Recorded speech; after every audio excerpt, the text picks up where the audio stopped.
We've been going through March Madness, but if we want to take our minds off of that and focus a little bit on science, that's really cool, by the way. Coming out to COSI, this month's segment, we're going to talk about how science actually combines with parts of history, and especially when it comes to myths.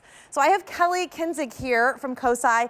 We are looking at Mythic Creatures. This is a new exhibit that people can check out. It is. This exhibit is here from the American Museum of Natural History, and it's cool. super beautiful. Look at this first off. Wow. It's all about dragons and mermaids and unicorns, and it really talks about how the natural world and myths are so tightly interwoven together. And there's science There's science involved. So as we go through here into this next part of the exhibit, this is the underwater part of the exhibit. So throughout the years, there have been stories passed down about creatures that lived underwater. You saw them in our favorite movies. Yeah. 20,000 Leagues Under the Sea? Yes. So these stories, these movies have perpetuated all of these stories. And we're in front of the mysterious Kraken here. Wow. And there are some stories that sailors created years ago saying that these were as big as ships. That's terrifying, now, by the way. We know that's probably a myth. Yeah. But it was inspired from real life animals. Okay, that's like cool. Giant squids who had tentacles, and they probably saw these creatures, and they made this a story that was larger than life about the giant Kraken. Now, I know a mythical creature I think of when I think of the water is mermaids, and you have that as part of the exhibit too. Oh, of course. Okay, let's check it out. So that's still in our underwater section, and we have lots of art and stories to show how those have been passed down through the years.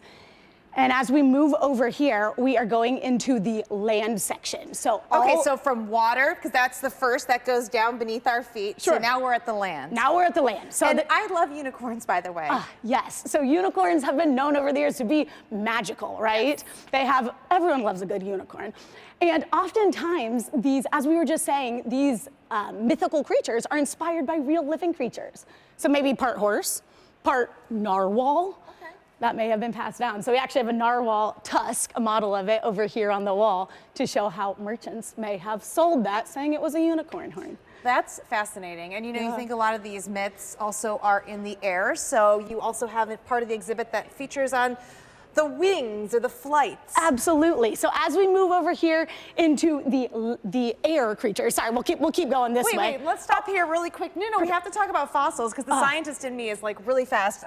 This is part of the land exhibit? Yes, exactly. So if you think about these myths and how they came to be, many years ago, people may have also discovered fossils and not knowing what they were. Thousands of years ago, they may have seen an elephant skull and been like, what was this? This must have been a cyclops. This is clearly the eye socket where an eyeball was, right?